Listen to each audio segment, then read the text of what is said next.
Then we come to sensitivities, aurum, shame, responsibility, disappointment in relationships and love. Respect and relationship are very important Aurum के लिए, जैसे हमने अभी बात की. इन दोनों के ऊपर कहीं ना कहीं चोट आती है तो फिर दिल तो दर्द होगा ही, दिल तो दुखेगा. ठीक है. जब हम बोलते हैं डिसअपॉइंटमेंट इन लव, लव जहां पे भी हो, प्यार जहां पे भी हो, ठीक है ना, it does not have to be a relationship of जैसे कोई रोमांटिक रिलेशनशिप ही नहीं होगा वो. कहीं पे भी जहां पे भी प्यार था, भाई के साथ प्यार था, कोई दोस्त था उसके साथ प्यार था, अच्छा रिश्ता था, लेकिन डिसअपॉइंट हो गया उसने यार उस दिन ऐसे बोल दिया. ठीक है ना. सो ही बेसिकली ऑपरेट्स फ्रॉम हार्ट. और एक हार्ट रेमेडी है, दिल से कर रहा है, रिस्पॉन्सिबिलिटी दिल से निभा रहा है. ठीक है ना, जो भी उसने किया है वो दिल से कर रहा है. अर्जेंटम जो है वो सेंसिटिविटी क्या है, इवेंट्स, स्टेज परफॉर्मेंस है, घबराहट हो जाती है, डर लगता है. वाइवा है, डर लगता है. ठीक है ना, कहीं किसी को मिलने जाना है, थोड़ा सा पूछेंगे करेंगे, थोड़ा सा घबराहट हो जाती है. ऑडियल्स हैं, इवेंट्स हैं, तो वहाँ पे जो इम्पोर्टेंट है सेंसिटिविटी और लोग हैं ऑरम के लिए. अर्जेंटम के लिए लोग नहीं है, अर्जेंटम के लिए परफॉर्मेंस है, इवेंट्स हैं. कैसा इवेंट आ रहा है कि घर में शादी है, एक अर्जेंटम एक ऑरम है. ठीक है ना, अर्जेंटम को होगा फिक्र यार अच्छे से होना चाहिए, लोग ना कमी ना निकाल दे कोई कहीं पे भी, उसको इस चीज़ का डर है. एप्रिसिएशन चाहिए ना, तो जिसको जो चाहिए उसके उल्टे वाले का डर होता है. अगर आपको सक्सेस चाहिए तो फेलियर का डर है उतना ही. अगर आपको सुख चाहिए तो दुख का उतना डर है. अगर आपको एप्रिसिएशन चाहिए बहुत ज़्यादा तो क्रिटिसिज्म का भी उतना ही डर होता है. तो अर्जेंटम वो शादी में खाना अच्छा होना चाहिए, कुर्सियाँ वर्सियाँ सब अच्छी होनी चाहिए, कोई कमी ना निकाल दे कहीं पे. और हम होता है यार लोग अच्छे से जो अटेंड होने चाहिए. लोग आए हैं इतनी दूर से आए हैं, शादी में आए हैं हमारे, उनको अटेंड करना ज़रूरी है. किसी के साथ बैठ के बात करो, किसी के साथ बैठ के उनका दुख सुख पूछो, ये ज़रूरी है. सो अर्जेंटम जो वो इंटेलेक्ट से काम कर रहा है ज़्यादा. ठीक है ना, वहाँ पे लोग इम्पोर्टेंट है, यहाँ पे इवेंट्स इम्पोर्टेंट हैं इसके काम करने के ढंग में. तो वो परफॉर्मेंस होनी चाहिए, वाह यार क्या ऑर्गेनाइज कर दिया, मजा आ गया. ठीक है ना, कोई निगलेक्ट ना करे, ऐसा हो मेरा इवेंट देखने में, उसमें कोई निगलेक्ट ना कर जाए. डर है उस चीज़ का, और उनको डर ही नहीं है निगलेक्शन का, उसको पता है मेरे को कर नहीं सकता. इन चीज़ों का डर नहीं होता और हमको डर, फियर ज़्यादा देखने को नहीं मिलता और हमें, इसीलिए मैंने शुरू यहीं से किया.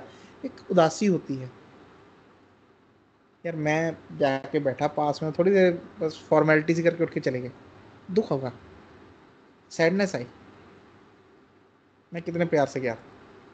वहाँ पे डर है, फियर ऑफ बीइंग निगलेक्टेड है, फियर ऑफ बीइंग क्रिटिसाइज्ड है, fear of being not being appreciated है. Appreciation and being significant is important for argentum. मैं सिग्निफिकेंट रहूँ कि भाई हाँ ये है, कोई है यहाँ पे. ठीक है ना, वो उस चीज़ से खुश है. तो सिग्निफिकेंट रहने के लिए एक इमेज बनानी पड़ेगी, इमेज इंटेलेक्ट से बनेगी.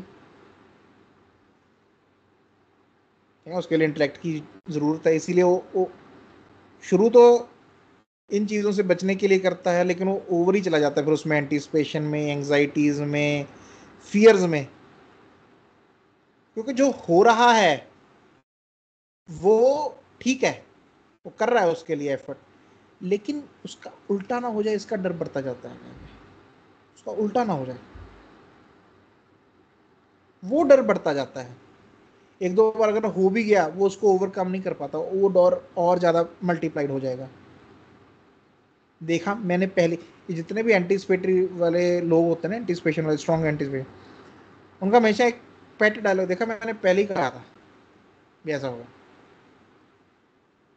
दे think this to be basically a very strong feature of their intellect और देयर पर्सनैलिटी. मैंने कहा था ना भी होगा ऐसा, ये हो सकता है. ठीक है, मैं एंटीसिपेट कर रहा हूँ एक इवेंट को और वो हो सकता है, बट वो उसके पीछे नहीं समझ पाते कि ये डर में से आ रहा है. आप डरते हो, इसलिए आपको एंटीसिपेट करना पड़ता है। जब होगा देख लेंगे। जिन लोगों ने नहीं सोचा था उन्होंने भी उसका कोई ना कोई रास्ता निकाल लिया ना। जो आपने सोच के इतनी देर से रास्ता निकाला, वो दूसरे लोगों ने वहीं पे इवेंट जो भी हुआ उसके तुरंत वहीं निकाल लिया। फॉर एग्जांपल मैं कहीं जा रहा हूँ, मेरे को ये लेक्चर के लिए नहीं यार ये खराब हो सकता है, इसका कुछ करके रखना चाहिए। ठीक है, हम 2 लैपटॉप ले लिए, 3 ले लिए, ठीक है। अब एक बंदा उसने सोचा नहीं, गया उसका लैपटॉप खराब हो गया, उसने कहा चल उसको बंद करो, मेरे को दूसरा दे दो। तो उसने भी वही किया, एंटीसिपेशन वाले ने भी वही किया। करते दोनों एक ही काम है, लेकिन एंटीसिपेशन वाले की वो जो एक सर्किट है, न्यूरल सर्किट है एंटीसिपेशन का, वो इन चीज़ों से स्ट्रांग होता जाता है। देखा, मैंने कहा था मैं पहले सोच लेता हूँ, आप बाद में सोच। तो बाद में सोचने वाला सही है, ठीक है, इंसान है वो, नॉर्मल है, हेल्दी है, जब होगा तो देख लेंगे उस टाइम पे। मैं क्यों इतनी देर से सोचूं उस चीज के बारे में जो अभी हुई नहीं। वो हेल्दी है ज्यादा। लेकिन एंटीसिपेशन को भी वो ना अपना एक, वो तो चलो ठीक है, आसपास के लोग भी उसको ट्रेट लेते हैं, सोसाइटी उसको ट्रेट लेती है, अच्छा ट्रेट एंटीसिपेट करना।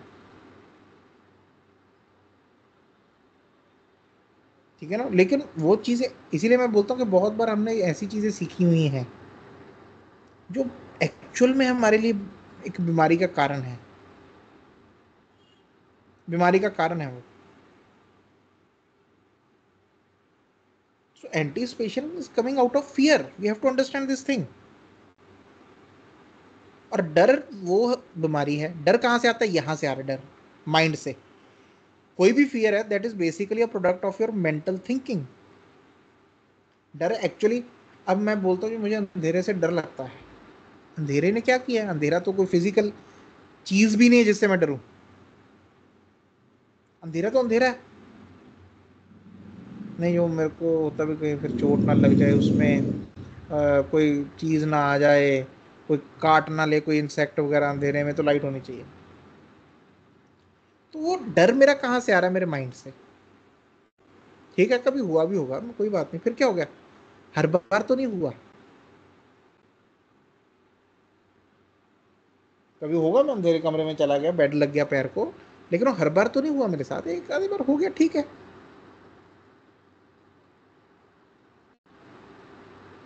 लेकिन वो जो एक नेगेटिव इमोशन है, अर्जेंटम की, वो चीज़ फैल जाती है दिमाग में। ये जो एंटीसिपेशन है, इमेजिनेशन है, ये बढ़ती जाती है, रीज़न कम होता जा रहा है।